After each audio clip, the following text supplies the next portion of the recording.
known as the sunshine vitamin, is a big topic right now.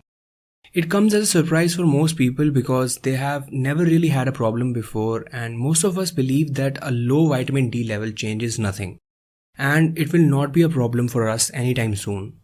Well, now, vitamin D deficiency and insufficiency is a global public health problem. A conservative estimate tells us that more than 1.3 billion people worldwide are deficient for vitamin D. So in this video, we will talk about how vitamin D deficiency is a serious issue and why you must take active steps to treat vitamin D deficiency. Vitamins are considered as essential nutrients because either your body cannot make them or they are made in inadequate amounts. They prevent negative health consequences or diseases and are vital for the optimum functioning of our body. But vitamin D is special. Unlike other vitamins, it can be made by our body when exposed to sun, hence the name sunshine vitamin. An estimated 80% of our total vitamin D in our body comes from sun exposure to our skin. Terms like rickets and osteomalacia are commonly thrown around when you talk about vitamin D deficiency. But research and years of clinical experience has shown that the health consequences of vitamin D deficiency not only affects the bones, but has far-reaching consequences for the whole body. Researchers have found an alarming number of health issues outside of its role with bone diseases. These include certain cancers, obesity and cardiovascular diseases, autoimmune diseases, certain infections including COVID-19, inflammatory bowel diseases, and mental health issues including various psychological and cognitive disorders. So keeping that in mind, let's start from the very beginning. Let's look at what are the common causes of vitamin D deficiency. The reasons vary from insignificant causes like inadequate exposure to sunlight and more serious conditions like kidney and liver problems. Number 1. Dark skin color. Melanin is what gives skin its color. Light-skinned people have less melanin than those with darker skin. Melanin is important because more melanin means darker skin and darker skin means natural sun protection. However, as less sunlight can cross the skin, dark-skinned individuals require at least 3 to 5 times longer exposures to make the same amount of vitamin D as a person with a white skin tone. Research has also proven that African American population has a mean vitamin D level less than that of white Americans. Number 2 is limited exposure to the sun. This is by far one of the most common reasons of vitamin D deficiency today. As industrialization progressed, we tend to spend more time indoors.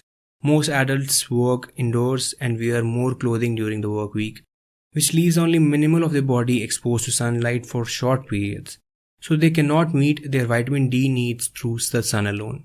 Even if you do have some exposure to the sun, the total amount of vitamin D you can produce is affected by many factors like the season, time of the day, ozone amount, latitude, and the number of clouds in the sky. Additionally, increased awareness of skin cancers has led to an incremental rise in the use of sun protective creams, which are known to decrease the vitamin D synthesis process. Number 3 is being overweight or obese.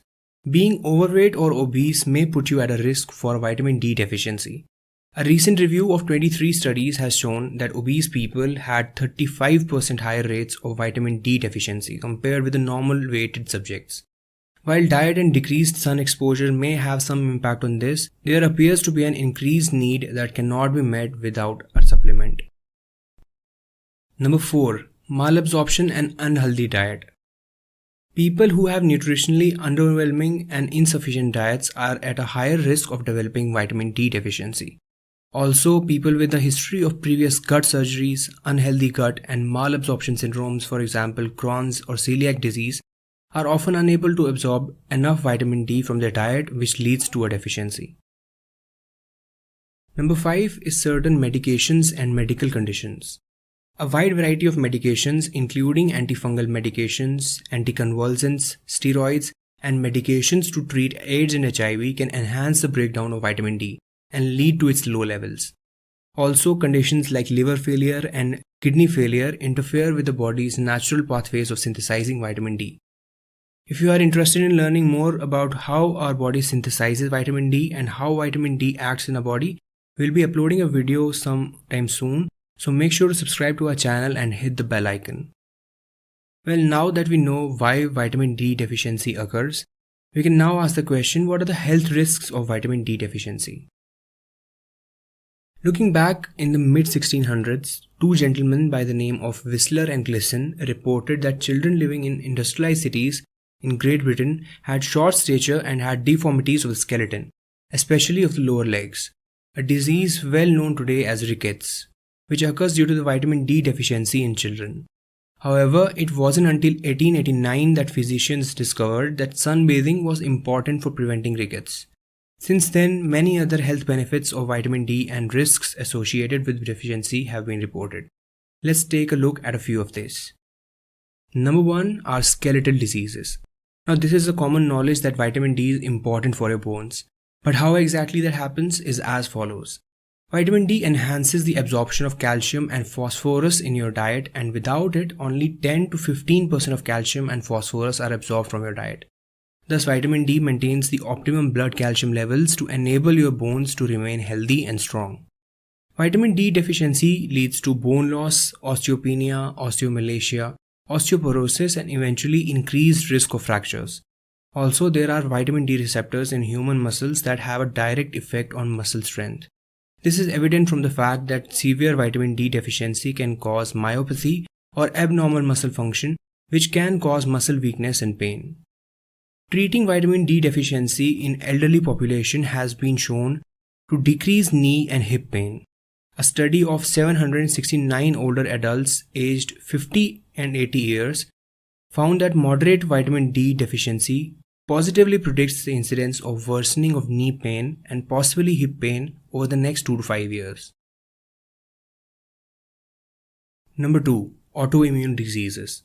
Autoimmune diseases are those disorders in which the body's defense mechanism misfires and starts acting out against the body's own cells.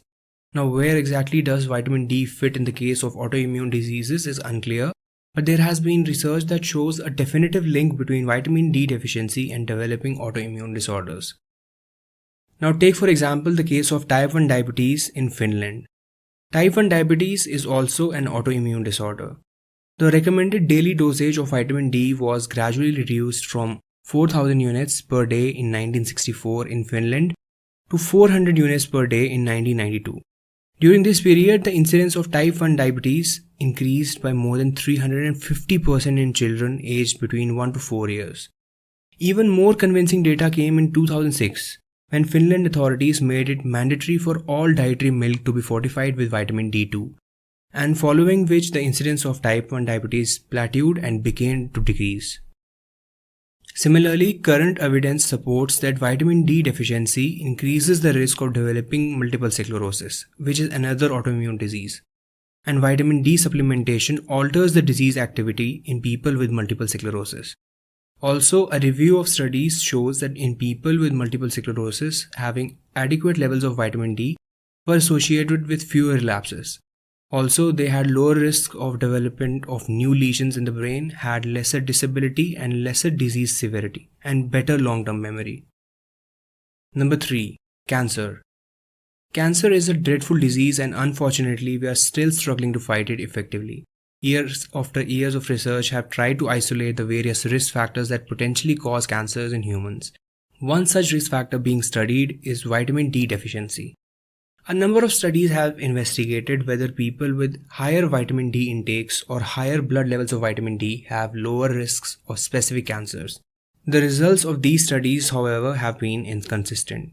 But these studies have suggested that there may be an association between increased risk of various cancers, for example, colon cancer, breast cancer, ovarian cancer, skin cancer, and prostate cancer among people who are living far from the equator.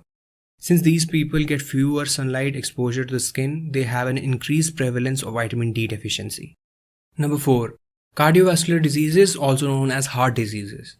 The term cardiovascular not only refers to the heart but also to the conductive vessels that help the heart push blood to the whole body, namely the arteries, veins, and capillaries. A review of 6 studies that included over 6,400 people found that patients with cardiovascular disease who additionally had lower levels of vitamin D had more severe and advanced diseases compared to those who had optimum levels of vitamin D. Vitamin D deficiency is associated with an increased risk of hypertension, that is high blood pressure, also hyperlipidemia, also known as high cholesterol, peripheral vascular diseases, coronary artery diseases, myocardial infarction or heart attack, heart failure, and stroke. The anti-inflammatory effects of vitamin D may be the reason for this, and studies are ongoing to examine this relationship. Number 5. Increased prevalence of infections. It's possible that maintaining adequate vitamin D levels could lessen the length and severity of upper respiratory tract infections and possibly even prevent them. This was proven by a review of 12 studies including 2,279 children. The study found that children with lower respiratory infections had significantly lower vitamin D levels compared with normal healthy children. Also, there was a relationship between how low the vitamin D level went and how severe the infection was. This is especially important in the current scenario of COVID. A latest study in Israel had surprising results. The researchers found that being deficient in vitamin D before contracting COVID-19 had a direct impact on how severe the disease will be and eventually how lethal it became. The study revealed that 26% of the people who had a pre-infection deficiency of vitamin D died, compared to only 3% of those who had higher levels of vitamin D, a staggering difference of 23%. While the researchers do not point to vitamin D deficiency as being the cause of death, it states that if vitamin D levels were low, the disease was severe and there was increased mortality in an independent manner. Whether or not vitamin D supplementation helps in COVID-19 is still under study. However, the author of the study says that it is vital that people maintain a healthy level of vitamin D in their body, as it may help them fight against COVID-19 infection. Well friends, with this we come to the end of this video. Stay tuned for more such content and leave a like or a comment if you'd like to know more about vitamin D.